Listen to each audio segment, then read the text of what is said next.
Hello my dear students, I welcome you all to history class.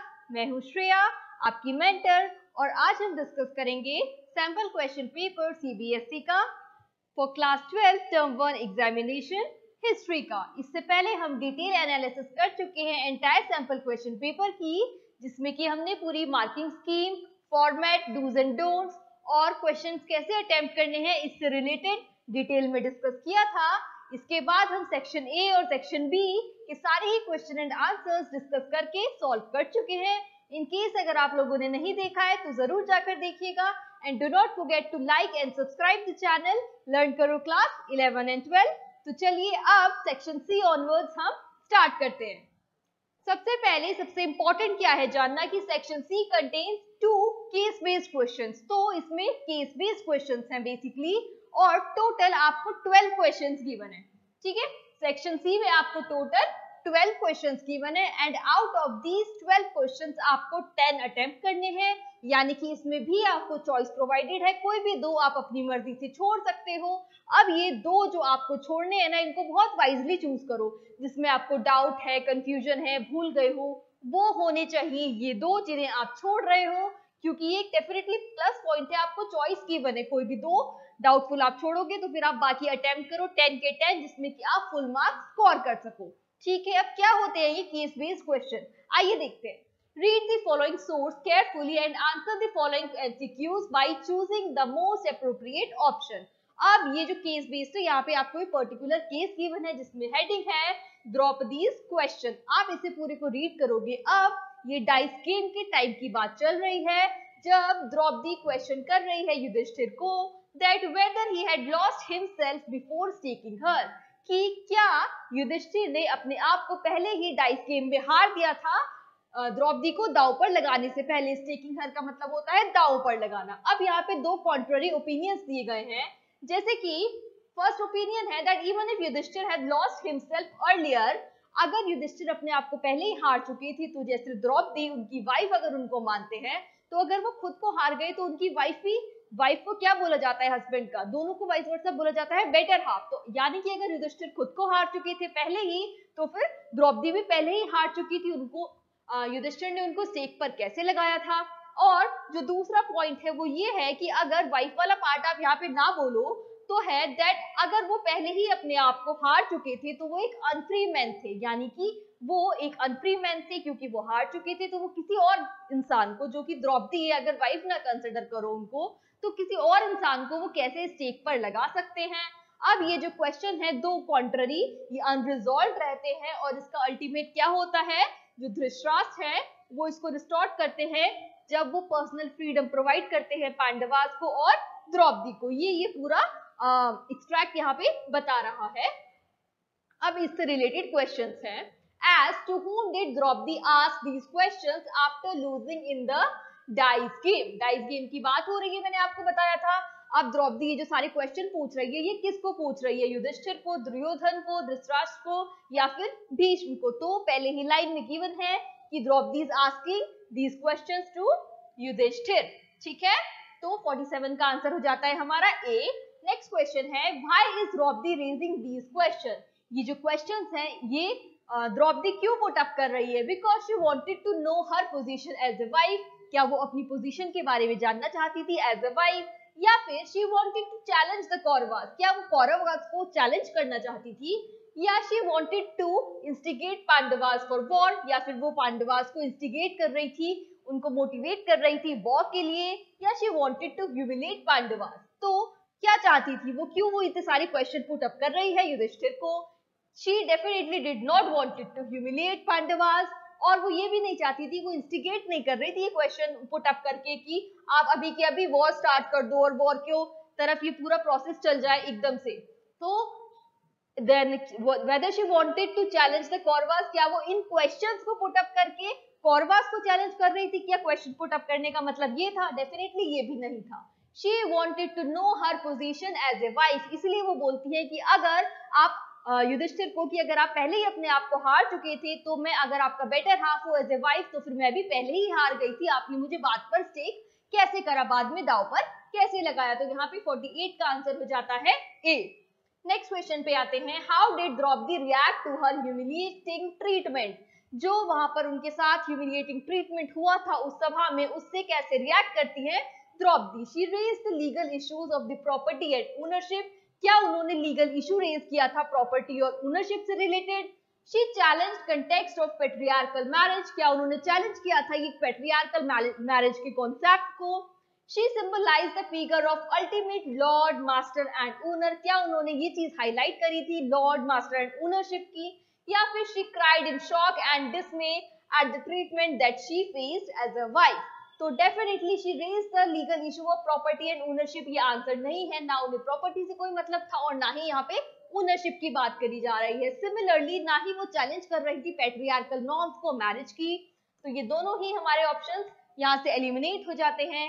Next है, दोबारा से repeat हुआ है ओनरशिप वाली बात जो मैंने कही, जो यहाँ पर बिल्कुल भी रिलेटेड नहीं है, तो सी भी हमारा आंसर नहीं है। रादर उन्होंने कैसा फील किया था इतनी ह्यूमिलिएटिंग ट्रीटमेंट के साथ जो कि उनके साथ उस सभा में आफ्टर जब युधिष्ठिर ने उनको स्टेक पर लगा दिया था और लूज कर दिया था, तब she cried in shock. She was feeling very humiliated, very painful and डिसमे। उनको बहुत बुरा लग रहा था जो कि उनके साथ ट्रीटमेंट हुआ था, जो कि युधिष्ठिर की वाइफ होने के नाते उन्हें वहां पर फेस करना पड़ा था, क्योंकि उन्होंने युधिष्ठिर ने द्रौपदी को स्टेक पर लगा दिया था और बाद में लूज भी कर दिया था।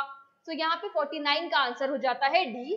नेक्स्ट है, how did Dhritarashtra react at the end. अब इस पूरे जो ये हुआ था यहाँ पे एपिसोड, इसके बाद धृतराष्ट्र ने कैसा रिएक्ट करा था। Dhritarashtra restored personal freedom to Pandavas and Draupadi.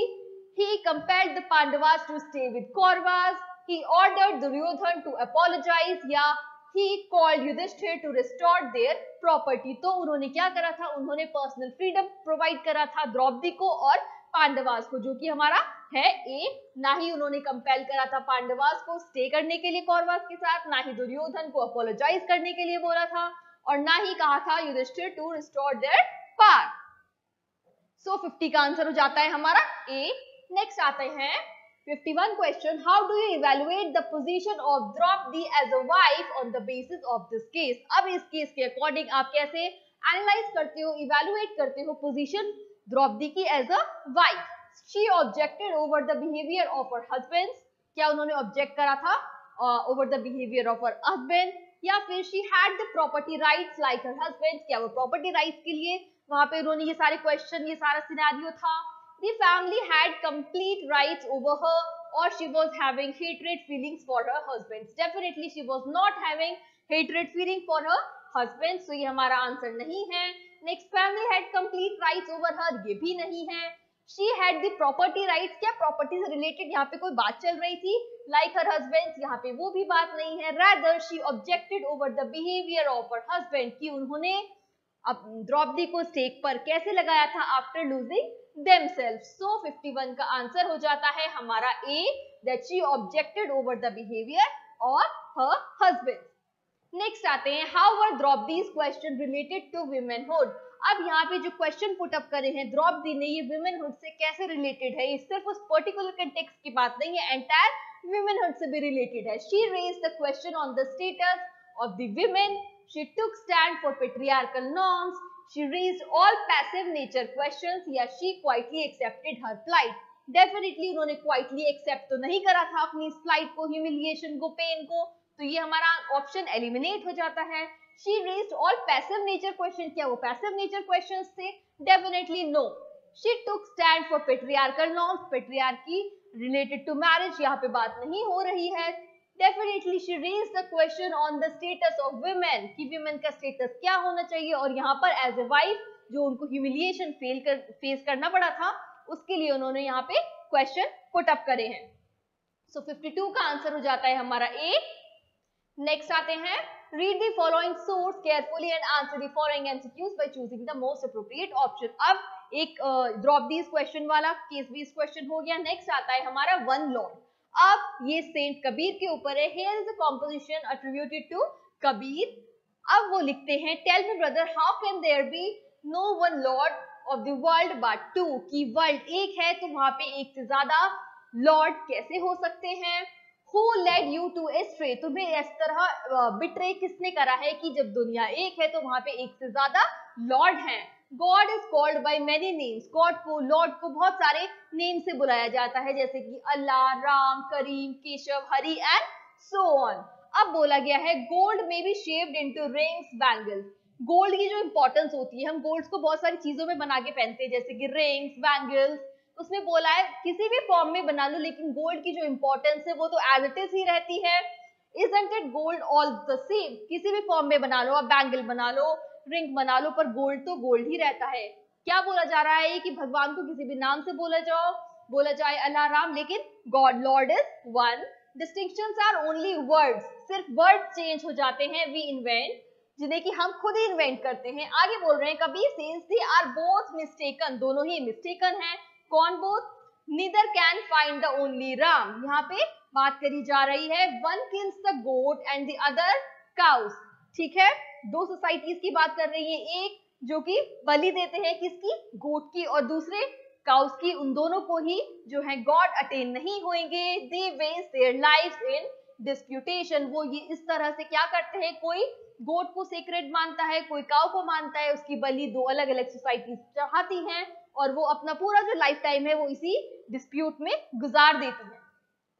अब बोला जा रहा है identify the connotation of Kabir from the following option, monotheistic aspect, पॉलीथिस्टिक aspect, atheist aspect या फिर थियोक्रेटिक एस्पेक्ट। तो हमें पता है अच्छे से वन लॉर्ड हेडिंग दी गई है इस पूरे पैराग्राफ की, तो इसमें हमें क्या दर्शाता है, ये monotheistic aspect, one Lord, poly मतलब मोर देन वन, और ये दोनों आप एलिमिनेट कर सकते हो क्योंकि आपको पता है ये नहीं है। आंसर 53 का आंसर आपको मिल जाता है a, monotheistic aspect, one lord.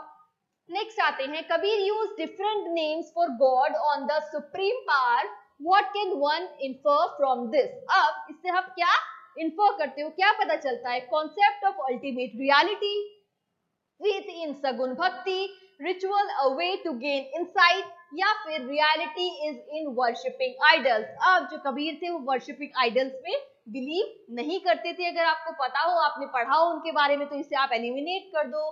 Next, वो रिचुअल्स में भी बिलीव नहीं करते थे, that rituals are a way to gain insight.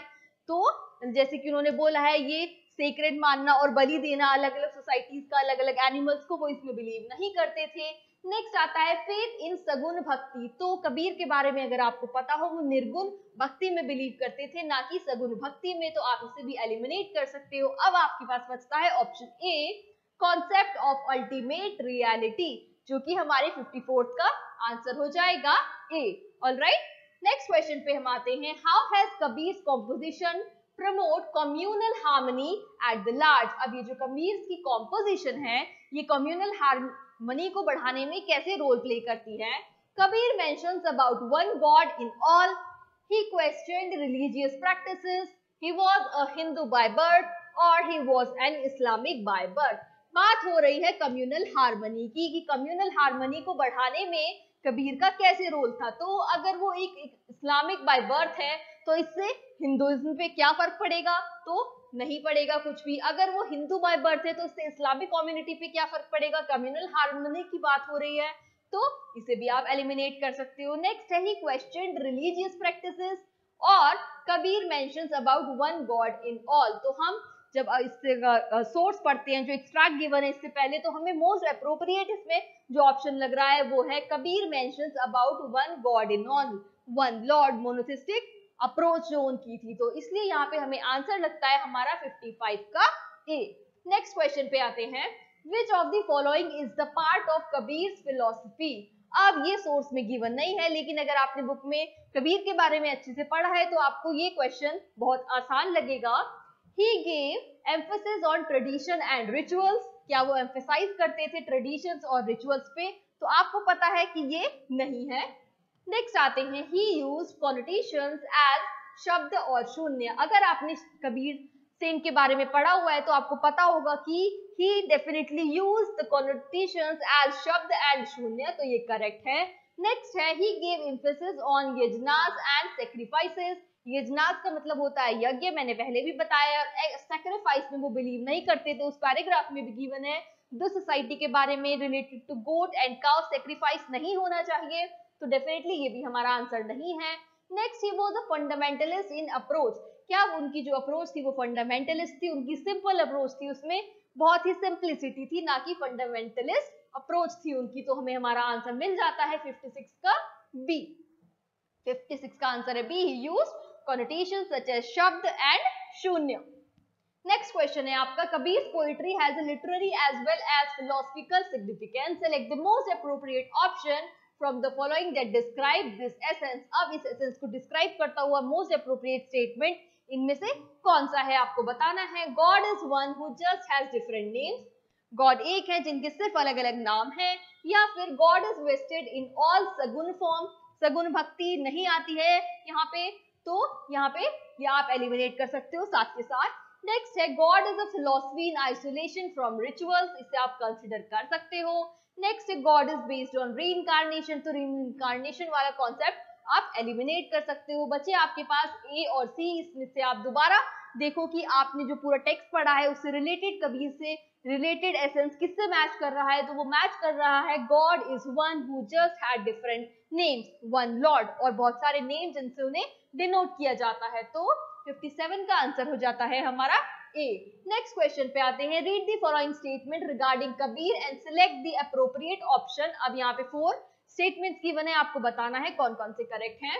Kabir was a निर्गुण सेंट, डेफिनेटली वो एक निर्गुण सेठ थे क्योंकि वो सगुन भक्ति में नहीं बिलीव करते थे, मैंने आपको वहां बताया था। ही believed in formless supreme God, ये भी करेक्ट है, वो आइडल वर्शिप में नहीं बिलीव करा करते थे। He wanted to remove the differences based on caste and religion, वो रिमूव करना चाहते थे ये डिफरेंसेस जो कि रिलीजन और कास्ट के बेसिस पे हमारी सोसाइटी में प्रेवलेंट थे। Then he condemned the superstitious cults and ritualism, तो ये यहाँ पे हमें ये चारों ही ऑप्शंस स्टेटमेंट्स जो है वो करेक्ट लग रहे हैं। आइए देखते हैं इनसे रिलेटेड क्या ऑप्शंस गिवन है। तो सी में आप देख रहे हो 1 2 3 4 सारे ही गिवन है और हमें ये सारे ही सही भी लग रहे हैं। तो 58 का आंसर हो जाता है हमारा सी 1 2 3 4, क्योंकि 4 के 4 स्टेटमेंट्स यहाँ पे करेक्ट थे। नेक्स्ट आ जाते हैं सेक्शन डी। अब सेक्शन डी में आपके मैप बेस्ड क्वेश्चन गिवन है, इंडिया का हमारे मैप गिवन है, यहाँ पर 2 जगह मार्क्ड है, यहाँ पे ए और बी। अच्छा, इससे पहले इसमें इंपॉर्टेंट क्या है, 2 क्वेश्चन गिवन है इसमें, इस पे बेस ए और बी से रिलेटेड, और इसमें कोई चॉइस प्रोवाइडेड नहीं है, आपको दोनों ही अटेम्प्ट करने हैं। ठीक है, अच्छे से देख लो आप इंडिया का मैप। हमारे यहाँ पे एक जगह गिवन है जिसको ए बोला गया है और यहाँ पे एक जगह दूसरी गिवन है जिसको बी बोला गया है। इनसे रिलेटेड आपको क्वेश्चन है, तो दोनों ही आपने अटेम्प्ट करने हैं। इसमें सेक्शन डी में कोई चॉइस नहीं गिवन है आपको। ठीक है, तो 59 में पूछा है, on the political map of India A is marked as major Ashokan inscription rock edicts. ठीक है, रॉक एडिक्स की बात करी गई है, अशोकन इंस्क्रिप्शन की, ये तो आपने पढ़ ही लिया। Identified among the following options, Girnar, Sopara, Sanauti या फिर शिशुपालगढ़। अब आप दोबारा से जाओ इस मैप पर, देखो यहाँ पे ए की जगह कहां पर है, ये कौन सा रीजन है और इससे रिलेटेड कौन से ऑप्शन वहां पे मैच कर रहे हैं। तो ये एरिया आपका आता है गुजरात का। और अब आप याद करो सुदर्शन लेक के बारे में। ठीक है, याद आया, पढ़ा था हमने बुक पे। ठीक है, तो कौन कौन से ऑप्शन है डायरेक्ट आपको पता चल गया, गुजरात, सुदर्शन लेक। तो हमारा आंसर यहाँ पर है गिरनार, ना ही सुपारा, ना सनौती और ना ही शिशुपालगढ़। हमने रिलेट कर लिया इसको गिरनार से। ठीक है, तो 59 का आंसर हो जाता है हमारा ए। नेक्स्ट क्वेश्चन पे आते हैं, ऑन द सेम मैप, अब नीचे एक कोस्टल एरिया में बी गिवन था, is also marked as an important town of the 2nd century BCE. Identify it from the following, कौन सी जगह है वो। दोबारा से देख लेते हैं मैप पे कहाँ मार्क था, बी यहाँ पे मार्क है, कोस्टल एरिया में बोलोगे आप इसको बी। ठीक है, तो आपको ये बताना है ये बी कौन सी जगह है। आइए देखते हैं option, Mathura, definitely Mathura coastal area में नहीं आता है, वो नॉर्थ में आता है, तो आप इसको हटा सकते हो।